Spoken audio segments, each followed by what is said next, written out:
उद्धार की इस योजना में मनुष्य के लिए परमेश्वर की इच्छा के तीन प्रबंध के विषय में बाइबल हमें बताती है। और उद्धार की इस योजना में मुख्य रूप से परमेश्वर ने सबसे पहले इब्राहिम पर एक बड़ी जाति बनाने और उसके वंश अर्थात मसीह यीशु के द्वारा सब जातियों को आशीष देने की योजना प्रकट की, जिसके विवरण को हम उत्पत्ति की किताब 12 अध्याय वचन 1 से 3 तक देख सकते हैं। और वह आशीष परमेश्वर की प्रतिज्ञा के अनुसार प्रभु यीशु के द्वारा इस जगत में पहुंची।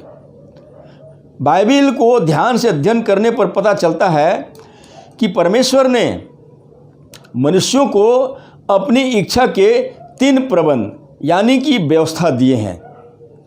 और वो पहली व्यवस्था है पुरखाओं का प्रबंध, और दूसरी व्यवस्था यहूदी प्रबंध, और तीसरी व्यवस्था मसीह प्रबंध।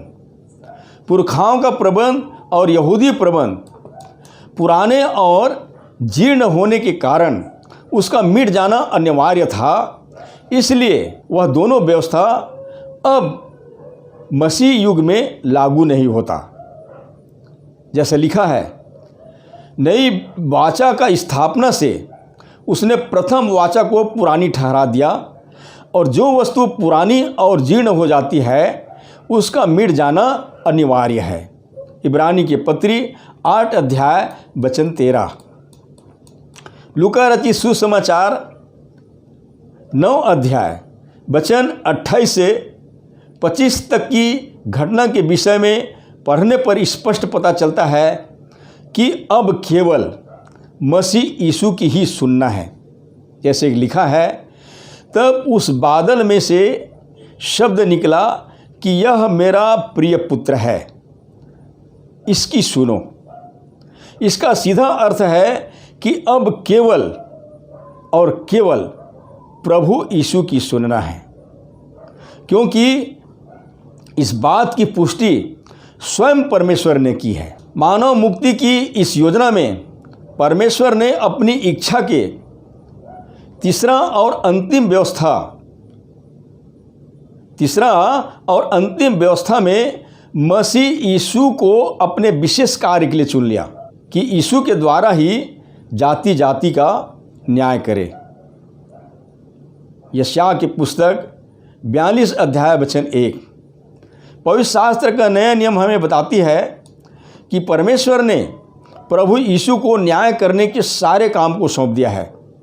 जैसे लिखा है, पिता किसी का न्याय नहीं करता, परंतु न्याय करने का सब काम पुत्र को सौंप दिया है, कि सब लोग जैसे पिता परमेश्वर का आदर करते हैं वैसे ही पुत्र यीशु का भी आदर करें। यूहन्ना रचित सुसमाचार 5 अध्याय वचन 22 और 23। इसलिए पुरानी दोनों व्यवस्था के अधीन रहने की आवश्यकता नहीं है, बल्कि अब नई व्यवस्था यानी कि मसीह व्यवस्था को फॉलो करना है।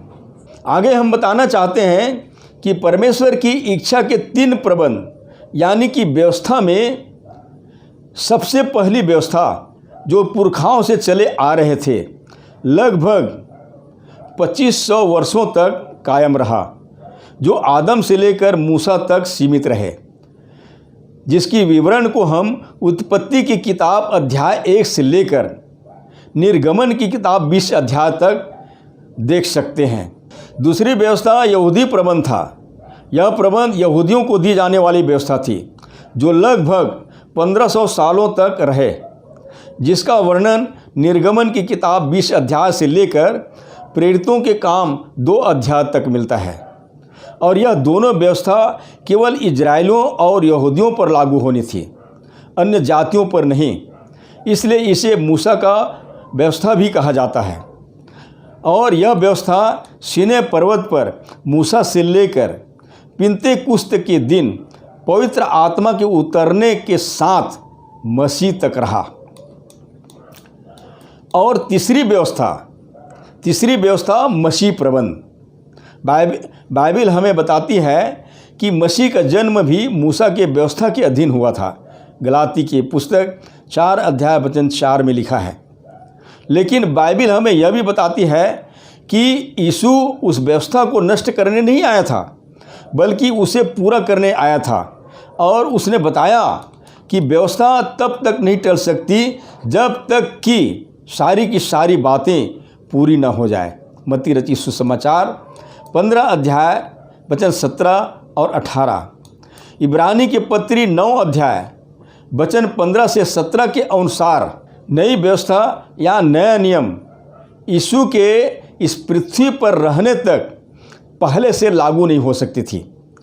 इसलिए यह आवश्यक था कि जो व्यवस्था मूसा के द्वारा दी गई, पुराने नियम को क्रूस पर कीलों से जड़कर ठोक दिया जाए, जिससे कि नए नियम के लागू होने के लिए रास्ता साफ हो जाए। मनुष्यों की पाप का प्रायश्चित का एक सिद्ध बलिदान बनकर एक नई व्यवस्था के रूप में यीशु ने अपने आप को पूर्ण रूप से तैयार करके यूं कहता है, देख मैं आ गया हूं ताकि तेरी इच्छा पूरी करूं। इब्रानी की पत्री 10 अध्याय वचन 9। अतः वह पहले को उठा लेता है ताकि दूसरे को नियुक्त करे। पौलुस ने इस भाव को स्पष्ट करते हुए कुछ इस प्रकार से लिखा है, विधियों का वह लेख जो हमारे नाम पर और हमारे विरोध में था मिटा डाला और उसे क्रूस पर कीलों से जड़कर सामने से हटा दिया। कुलुसी की पत्री 2 अध्याय वचन 14।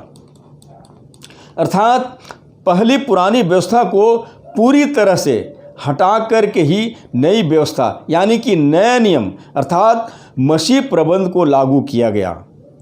तब हम देखते हैं कि प्रेरितों के काम 2 अध्याय से यीशु ने अपनी प्रतिज्ञा के अनुसार पिन्तेकुस्त के दिन अपना पवित्र आत्मा को भेजता है, जिससे प्रेरितों को सुसमाचार सुनाने की सामर्थ्य मिला। और उसी दिन के बाद नए नियम ने पूरी तरह से पुराने नियम अर्थात पुरानी व्यवस्था का स्थान को ले लिया। फिर अन्य जातियों को जो पुराने नियम के अधीनता से निकाले हुए लोग थे, उन्हें भी नए नियम के अधीनता में मिला लिया गया।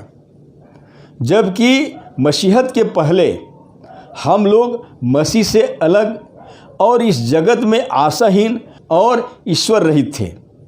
पर मसीह यीशु के बहुमूल्य लहू के